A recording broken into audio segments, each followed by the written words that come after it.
Hello दोस्तों, तो आज की वीडियो में चंपारण सत्याग्रह को देखेंगे और छोटा सा वीडियो होगा। इसमें सारा की पॉइंट को लिख दिया हूँ और इसमें भाग लेने वाले व्यक्ति को भी लिख दिया हूँ। तो ये की पॉइंट से ही आपको सारा चंपारण सत्याग्रह पूरा क्लियर हो जाएगा और इससे प्रश्न आपको नहीं छूटेंगे। किसी भी एग्ज़ाम की तैयारी कर रहे हो, वनडे एग्ज़ाम हो या बीपीएससी या अन्य कम्पिटिटिव एग्ज़ाम की तैयारी कर रहे हैं, अगर इसको पढ़ लेते हैं तो आपको चंपारण सत्याग्रह से कोई भी क्वेश्चन आपको नहीं छूटेगा। अगर बिहार स्पेशल भी पढ़ता है तो उसमें भी बिहार स्पेशल का भी कुछ एडिट कर दिया हूँ, जिससे बिहार स्पेशल में आपको कठिनाइयाँ नहीं होगी और यही पढ़ लेने से बिहार स्पेशल का चंपारण सत्याग्रह वाला टॉपिक भी आपको क्लियर हो जाएगा। तो चलिए सबसे पहले देखते हैं चंपारण सत्याग्रह कहाँ हुआ था। तो इनका स्थान है चंपारण, जो बिहार में जो उत्तर साइड में है, नेपाल से सटा हुआ, वहीं पे हुआ था। इसकी शुरुआत की बात करें तो अप्रैल 1917 में इसकी शुरुआत हुई और नेतृत्व गांधी जी ने किए थे। तो ये 3 पॉइंट आपको याद हो चुके होंगे। स्थान चंपारण में, शुरुआत अप्रैल 1917 में और नेतृत्व गांधी जी ने किया था। अब गांधी जी का यह पहला आंदोलन था। गांधी जी चंपारण सत्याग्रह करने का, तो गांधी जी का भारत में यह पहला आंदोलन था और इसको बिहार लाने के लिए राजकुमार शुक्ल ने गांधी जी को आमंत्रण किया था कि आप बिहार आकर के इन चंपारण सत्याग्रह को आप सही ढंग से आगे नेतृत्व कीजिए और बढ़ाइए। तो आपको पूछेंगे कि चंपारण सत्याग्रह में बिहार में गांधी जी को किसने बुलाया था, तो आप यहाँ पे आंसर देंगे राजकुमार शुक्ल ने गांधी जी को बिहार बुलाए थे।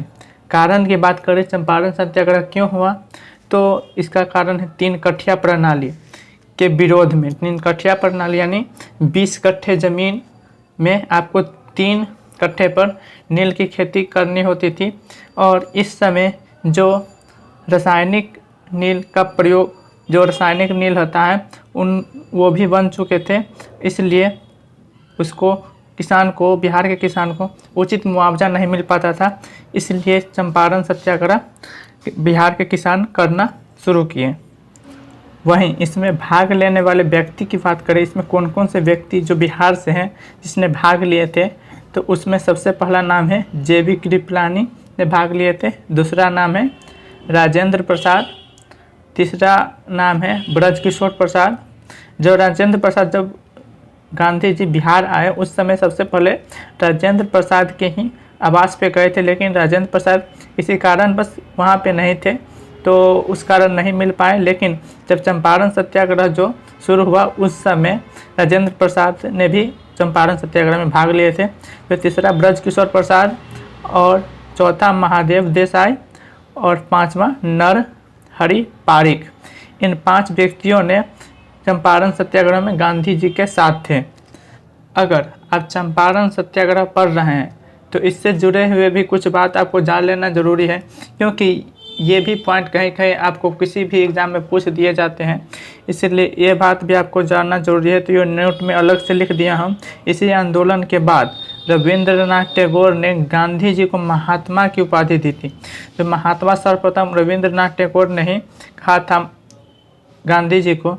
तो ये हो गए चंपारण सत्याग्रह के दौरान ही रविंद्रनाथ टैगोर ने, जब चंपारण सत्याग्रह खत्म हो चुका तो उसके बाद ही रविंद्रनाथ टैगोर ने गांधी जी को महात्मा की उपाधि दी हुई। देख लीजिए यहाँ पे ये कुछ पॉइंट हुए, इसी से आपको चंपारण सत्याग्रह पूरा कवर हो जाएगा और कहीं और पढ़ने की ज़रूरत भी नहीं होगी। यही कुछ पॉइंट है और आगे ही ऐसे जो स्ट्रक्चर वाइज आपको कुछ चाहिए, नोट्स चाहिए, तो आप यहाँ से स्क्रीनशॉट ले सकते हैं। अगर नोट्स से पढ़ना चाहते हैं तब इस चैनल से हमेशा जुड़े रह सकते हैं, क्योंकि यहाँ पर इसी तरह से शॉर्ट वीडियो और शॉर्ट मेथड के द्वारा स्ट्रक्चर वाइज आपको यहाँ पे वीडियो में पढ़ाया जाएगा और यहाँ पे दिखाया जाएगा।